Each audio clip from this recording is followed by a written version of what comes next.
मैं महलों पर उंगलियां नहीं उठाता, लेकिन अटारी पर जरूर कहूंगा कि अटारी पर बैठने वालों, लोगों को इतना नीचे होकर मत देखो कि बहुत छोटे हैं। इस ग्वालियर ने आपको 57 साल का वो रिकॉर्ड तोड़ के बता दिया कि यहां मेयर जो है, आपकी अटारी ऊंची रही होगी, लेकिन आपकी जमीन से यहां मेयर बना दिया है, और ये कांग्रेस पार्टी का मेयर है। तो जब ये बदलाव आना शुरू हो गए, मुरैना, ग्वालियर, ये इस तरह की जगहें हैं जहां पर तो अटारी से नीचे देखते भी नहीं थे, अब तो जमीन पर उतरना पड़ गया है।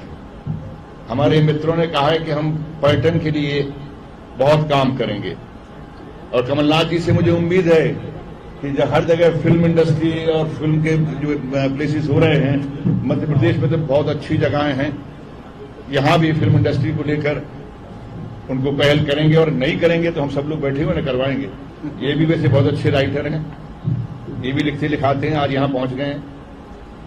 अब इसी इनके चक्कर में आना पड़ गया मुझे, लेकिन मैं पर्यटन के बारे में कह सकता हूं कि बहुत सारे हम जैसे गरीब लोगों ने महल नहीं देखे हैं।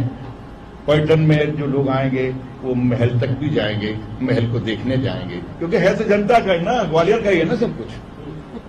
तो ग्वालियर की जनता जब चाहेगी तो पर्यटन के लिए वहां भी जाया करेगी, और वहां पे जाके बाकायदा मजे के साथ में वहां पर चाट खाएगी, फिर वहीं पे दोने फेंक के आएगी। ये सब होने वाला है, क्योंकि जब जनता तय कर लेती है तो अच्छी तरह से तय करती है, क्योंकि बहुत फिकाई करी है, अब लोग करेंगे। बाकी आप सबसे यही कहूंगा भाई, सीधी सादी बात कही है, प्रेस कॉन्फ्रेंस में नहीं, बल्कि कम से कम आपके चेहरे देख के, बहुत से पुराने चेहरे यहां पर हैं, तो मैंने कहा इनके सामने मैं क्या बोलूंगा, ये तो जो चाहेंगे लिख डालेंगे, और इस वक्त लिखेंगे वही तो जनता की भावना है। तो जनता की भावना से परे जा नहीं पाओगे, तो इसलिए भाई मैं भी आपसे परे नहीं जा रहा हूं, जो मुझे दिल में आया मैंने कह दिया। धन्यवाद। भारतीय जनता पार्टी मध्य प्रदेश में किसी भी चेहरे को आगे नहीं ला रही। कमलनाथ का चेहरा कांग्रेस पार्टी ने आगे रखा है, लेकिन बीजेपी अपने प्रधानमंत्री के चेहरे पे चुनाव लड़ रही है, तो ये बीजेपी की दूसरी लाइन है, इसके बारे में थोड़ा एक्सप्लेन कीजिए ना, इसका क्या होगा? नहीं, मैं इनकी किसी लाइन के बारे में नहीं, इनकी जो लाइन है वो तो सब सर्वव्यापक है, सब जानते हैं इनकी लाइन क्या है, तो मैं उससे छोटी लाइन की बात नहीं करता ना कि इन्होंने, आप कह रहे हैं कौन से उसके बाद में। लेकिन मुझे अफसोस है, प्रधानमंत्री दुनिया में जा रहे हैं, सब जगह जाते हैं, हर जगह चुनाव अपने चेहरे से लड़ना चाह रहे हैं, लेकिन एक प्रदेश के अंदर प्रदेश को इस लायक नहीं समझा उन्होंने कि एक चेहरा सामने दे सके। कम से कम कांग्रेस पार्टी में इतनी ईमानदारी है, चाहे कर्नाटक रहा हो, चाहे मध्य प्रदेश रहा हो, चाहे राजस्थान रहा हो, चाहे छत्तीसगढ़ हो, हम अपने कार्यकर्ताओं की जो इच्छा है, उनका चेहरा जो है, हम छुपाते नहीं हैं। ये ना जाने क्यों छुपाते हैं, इनके चेहरे में ऐसी कौन सी चीज चिपटी हुई है जिसके छुपा लेते हैं, ये छुपा रहे हैं, हम नहीं छुपाएंगे। मैं ये जानना चाह रहा हूँ कि पीएम का चेहरा और केंद्र की योजना के आधार पर चुनाव लड़ रहे हैं, तो क्या मध्य प्रदेश का चुनाव बीजेपी नहीं लड़ रही? क्योंकि मध्य प्रदेश की योजनाओं का तो जिक्र ही नहीं है ना। हाँ, इसलिए जिक्र नहीं है क्योंकि यहाँ पर उन्होंने किया क्या है, 18 साल से राज किया है, उन्होंने दिया क्या है, क्या विकास किया है।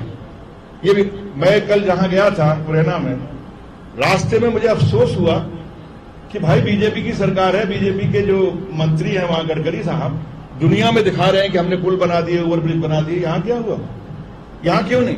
मुख्यमंत्री साहब इतना वहां पर जो है मंदिर हैं, यहां पर देखिए इन लोगों ने क्या विकास किया। ग्वालियर बचपन से आ रहा हूं, इसके बाद भी आपको 18 साल लगता है पहुंचाने में, 18 साल में हमें पहुंचाने में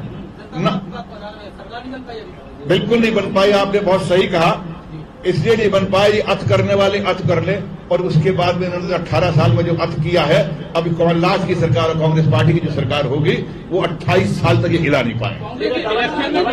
सनातन का मुद्दा, पाकिस्तान, ये सब चीजें आ रही है, विकास की वजह पीएम भी ये मुसलमान का जिक्र करते हैं, सनातन का जिक्र करते हैं, किस तरह से गालियां दिया जा रहा है, राम मंदिर का मुद्दा एक बार कांग्रेस गाली दे रही है।